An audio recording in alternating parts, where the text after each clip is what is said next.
श्री गणेशाय नमः. अवधूत चिंतन. श्री गुरुदेव दत्त. श्री स्वामी समर्थ. जय जय स्वामी समर्थ. देव म्हणतात, बाळा, तो आज कोणत्या रूपात मला पाहू इच्छितो, माझी सेवा करू इच्छितो हे मी जाणतो. त्यासाठी मी तेच रूप घेऊन तुझ्या समोर आलो आहे. आता तो निश्चिंत हो. तुझी काळजी लवकरच संपणार आहे. तुझी जी चिंता होती ती नष्ट करायसाठी आम्ही आलो आहोत. आता निश्चिंत हो. देव म्हणतात, तुमच्या जीवनातील असा शुभ काळ आता सुरू होत आहे, ज्यासाठी तुम्ही खूप काळपर्यंत प्रतीक्षा केली आहे. स्वामी म्हणतात, 8 मिनिटपर्यंत जो कोणी हा संदेश ऐकेल, त्याच्या भाग्यात तो स्वतः त्या चमत्कारांना, त्या आशीर्वादांना आपल्याकडे आकर्षित करेल, जे मी त्यांना देऊ इच्छितो.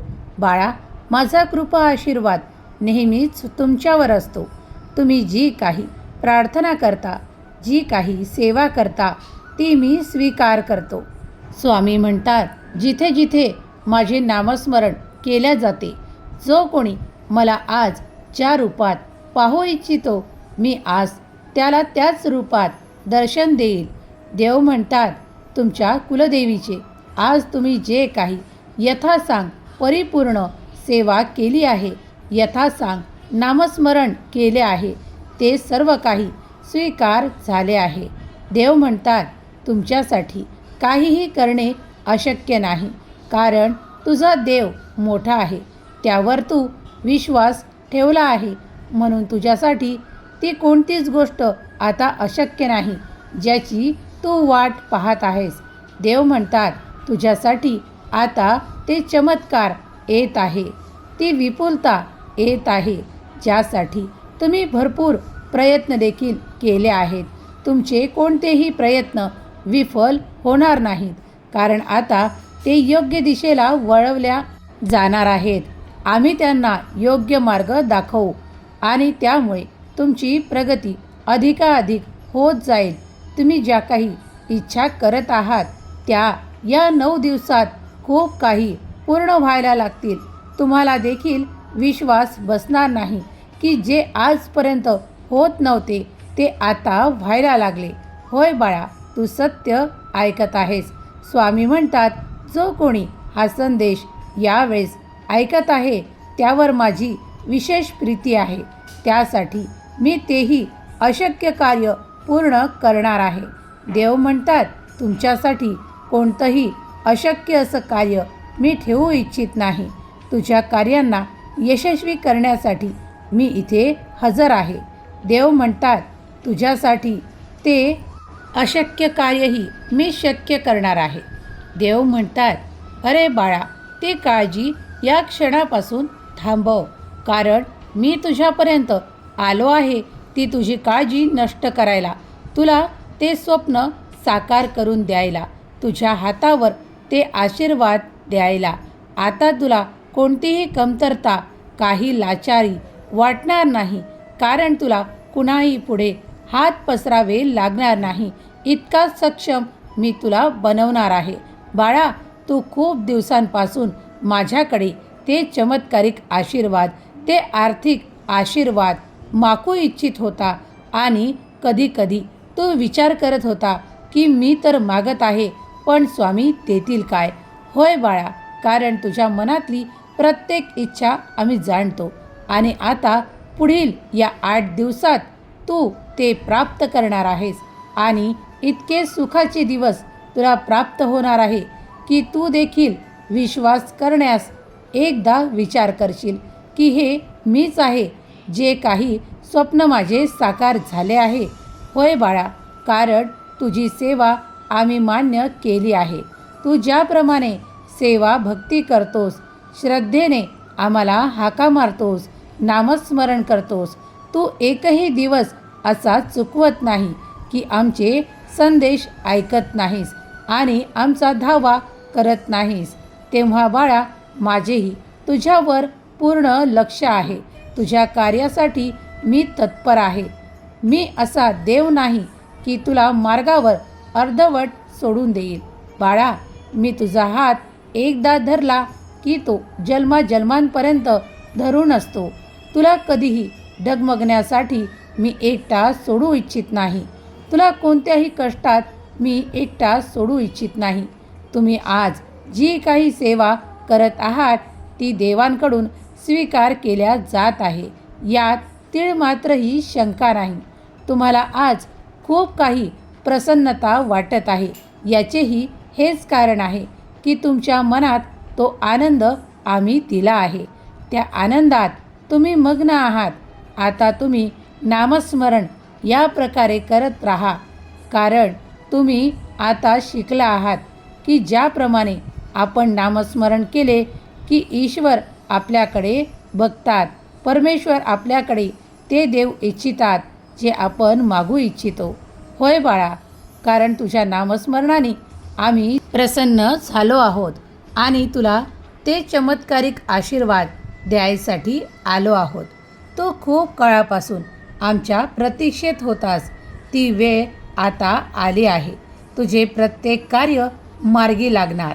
ज्या अडथळ्यांना तू आजपर्यंत सामना करत होतास ते अडथळे आता तुला दूर झालेले पाहायला मिळतील, कारण त्या कार्यातले अडथळे आम्ही दूर केले आहेत. आता तुझ्यासाठी तो पुढील मार्ग अगदी सुखाचा आणि सोपा करून दिला आहे. त्याच्यावर तू पुढे चालत राहा. तुला आमचे दर्शनसुद्धा होईल. तुझी इच्छा आहे ना की आमच्यापर्यंत यायचे, तर आम्ही तुला रस्त्यात भेट देऊ. बाळा, तुझ्या उचललेल्या पावलांना आता कुठेही थांबवू नकोस, कारण ती पावले आमच्यापर्यंतच येत आहेत. येत राहा. पुढे एक एक पाऊल टाकत राहा. तुझ्या प्रत्येक पावलावर तुला स्वामी आईची प्रचिती येईल. होय बाळा, आम्ही तुझ्या सोबत आहोत. जो कोणी यावेळेस हा संदेश ऐकत आहे त्यांनी लक्षपूर्वक ऐका, मनपूर्वक ऐका. माझा मोठा आशीर्वाद मी तुम्हाला देऊ इच्छितो.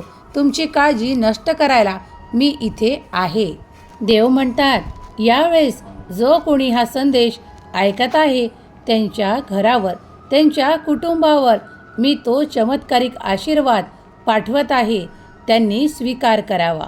देव म्हणतात, तुझ्यासाठी मी असे चमत्कार करू इच्छितो ज्याची तू कधी अपेक्षाही ठेवली नव्हतीस.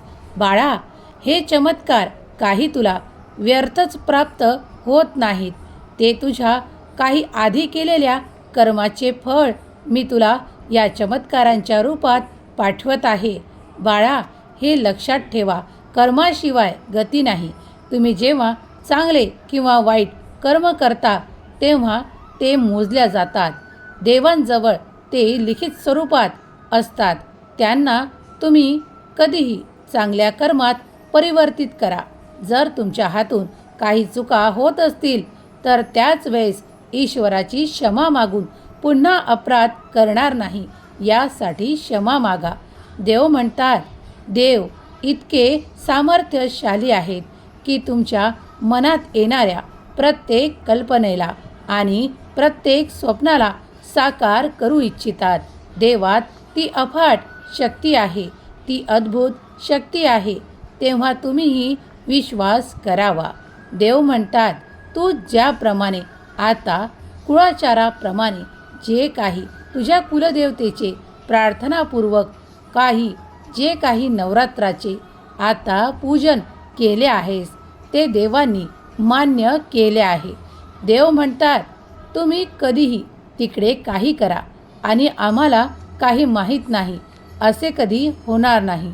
देव म्हणतात, तुझ्या ज्या काही छोट्या चुका होतात त्याच्यासाठी मी तुला कधीच माफ केले आहे, पण यापुढे ती चूक परत परत करू नकोस. बाळा, मी तुझ्याकडून हीच अपेक्षा ठेवतो. देव म्हणतात, तुम्ही जेव्हा नामस्मरणात मन लावता तेव्हा आम्ही तुमच्यापर्यंत आमच्या त्या अदृश्य शक्तीने येतो आणि तुम्हाला जे इच्छिलेले आहे त्याचे वर प्रदान करतो. देव म्हणतात, आमच्याजवळ अशक्य असे काहीच नाही. जे तुला हवे आहे पण तू कर्मात चुकू नकोस. तू जर कर्मात चुकला तर मी मात्र तू इच्छिलेले तुला कसे देणार. त्यासाठी तुझ्या कर्मांवरही लक्ष ठेव. कर्म चुकू देऊ नको. बाळा, जेव्हा तुम्ही कर्म करता त्या कर्मांमुळेच तुम्ही काही फलप्राप्ती करत असता, तेव्हा कर्मांना थांबवू नका. स्वामी म्हणतात, अपयशाला घाबरून एका ठिकाणी बसू नकोस. कारण अपयश एकदा येईल, दोनदा येईल, पण तू जर प्रयत्न सुरू ठेवले तर तुला एक दिवस यश आम्ही आणून देऊ. बाळा, कारण तू कर्म करत राहिलास त्याचे फळ तुला विजय प्राप्त होईल. जेव्हा संघर्ष मोठा असतो, इच्छा मोठ्या असतात, तेव्हा संघर्षही मोठा करावा लागतो. हे विसरू नको. काही काळ त्यात घालवावा लागतो आणि त्याप्रमाणेच मोठे यशही प्राप्त होते. हे विसरू नका. तुम्ही ज्या मोठ्या यशाची अपेक्षा करत आहात ते तुमच्या मार्गावर आहे. ज्या मोठ्या आशीर्वादांना तुम्ही स्वतःकडे आकर्षित करू इच्छिता ते देव तुम्हाला देऊ इच्छितात, पण तुमचे कर्मही पाहिल्या जातात. तेव्हा कर्म करणे चुकवू नका, कारण तुम्ही खूप मोठा आशीर्वाद प्राप्त करणार आहात. देवांकडून तुम्हाला तो देण्यात येत आहे. देव म्हणतात, बाळा, नुसतं कर्मांमधून अपेक्षा ठेवू नकोस. कधीकधी फक्त कर्म करत चाल, कारण तुझ्या कर्माचे फळ द्यायचे कार्य देवांकडे आहे. देव ते निश्चित करतील की तुला त्यातून काय आशीर्वाद द्यायचा आहे. तो किती मोठ्या प्रमाणात आहे, तो किती प्रचंड प्रमाणात आहे. तेव्हा निश्चिंत राहा. तुला नक्कीच फळ प्राप्त होईल, पण तू कार्यात मागे सरकू नकोस. देवांची इच्छा आहे की तुम्ही नेहमी कार्यरत राहा, कारण तुम्ही जर कोणत्याही ठिकाणी गुंतलेला राहाल तर तुम्हाला निरर्थक वेळ सापडणार नाही आणि निरर्थक वेळ घालवायलाही वेळ मिळणार नाही. देव म्हणतात, तुला अपयशाकडून यशाकडे जायचे आहे तर प्रयत्नरत राहावे लागेल. देव म्हणतात, वेळ लागेल, काही काळ लागेल, कारण तो त्या कार्यांसाठी निश्चित असेल, पण यश इतके मोठे असेल की तू त्याची आज कल्पना देखील केली नाहीस. पुढील काळ बाळा तुझ्यासाठी लक्ष्मीप्राप्तीचा काळ आहे, कारण तुला त्याची आवश्यकताही आहे हे आम्ही जाणतो. कारण आजकालच्या युगात कुठेही पैशाशिवाय काहीही होत नाही. कित्येक कार्य फक्त पैशानेच होतात हे आम्हीही जाणतो. त्यामुळे तो आर्थिक चमत्कार तुझ्याकरता पाठवण्यात येत आहे. आता मनातली काळजी तुझ्या संपेल, कारण तुला आम्ही आज तो आर्थिक चमत्कारांचा आशीर्वाद देऊ इच्छितो. काही काळानंतरच तो आशीर्वाद फलित होईल. बाळा, विश्वास ठेव. तू आस्थेने आमच्याकडे आला आहेस, भक्तीने आमच्याकडे आला आहेस, तेव्हा स्वामी काय सांगतात यावर तुझे लक्ष असू दे. जो कोणी हा संदेश ऐकत आहेत त्यांची काळजी या 8 ते 9 दिवसात त्यांच्यापुढे असे खूप काही सुंदर ठेवणार आहे. देव म्हणतात, तुझ्याकडे आता तो आशीर्वाद, तो चमत्कार आम्ही पाठवायला सुरुवात केली आहे. तो निश्चिंत मनाने स्वीकार कर. तुझ्या कल्पना साकार रूप घ्यायला लागतील. तुम्ही काही स्वप्न रंगवली आहेत, ती पूर्ण करण्यासाठी आम्ही तुम्हाला ते धैर्य, ती सबलता देऊ इच्छितो. अरे बाळा, तू आज निश्चिंत हो, कारण मी माझा मोठा आशीर्वाद तुझ्यावर देत आहे. देव म्हणतात, जो कोणी श्री स्वामी समर्थ या नावावर प्रेम करतो तो या नावावरच काय आमच्यावर देखील प्रेम करतो. आम्ही जाणतो तुम्ही किती श्रद्धेने आम्हाला हाका मारता, आमचे नामस्मरण करता, तेव्हा आम्हीही गुप्त स्वरूपात तुमच्या आजूबाजूला हजर असतो. तुमच्या प्रत्येक कार्यावर आमचे लक्ष आहे.